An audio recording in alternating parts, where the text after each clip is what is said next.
Hello and welcome to day 5 where we're going to talk about demo and intro videos. In this lesson, you'll learn what a demo and intro video is and how to create one. First of all, what is a demo video and what is an intro video?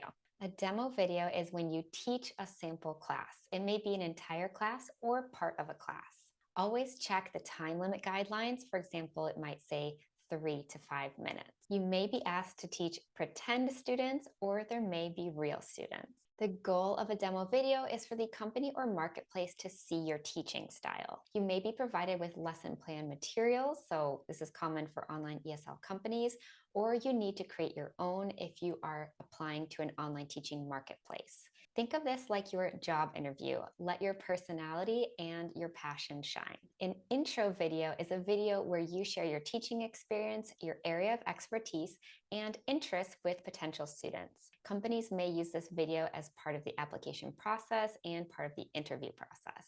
Your intro video is usually aimed at potential students, so you'll want to speak slowly and clearly. This video is often used by online teaching marketplaces to promote your classes, so speak to your target student. I will explain a little about this soon. And for intro videos, you typically do have a time limit, just like a demo video. Okay, let's start with a demo video. Step 1 is to create the lesson plan. Write out your lesson plan first and read all the instructions from the company or marketplace carefully. They will have different requirements for what to include as part of your lesson. Try to make it as interactive as possible, especially if you're teaching kids. You want to have different props, activities, all of those things prepared. If you're teaching fake students, pretend students, then come up with a few names because you'll need to call on your students and have them answer questions and just pretend like it's a real class. So have those student names prepared already. The second step is to set up your equipment. So are you going to film with your webcam, your phone, or a camera? Does the company have a way to record the video directly on the application? You want to figure that all out before you start recording. You also want to check your lighting, your sound, and your background. So remember, a nice clean background, not too distracting, light on your face, and check your sound. Can you easily be heard? To reduce your echo, you can place different pillows and blankets on the floor, and that will help with that. The third step is to practice. You want to practice your lesson several times until it becomes natural. Record yourself and watch the recording to make sure you can be seen and heard. Also, check the timing of your video. Is it within the time frame? Is it a little too long, a little too short? Then adjust it. And try to be as natural as possible. You don't want to be reading from a script. You do want to pretend like you're actually teaching. It doesn't have to be perfect, but natural is much better than scripted.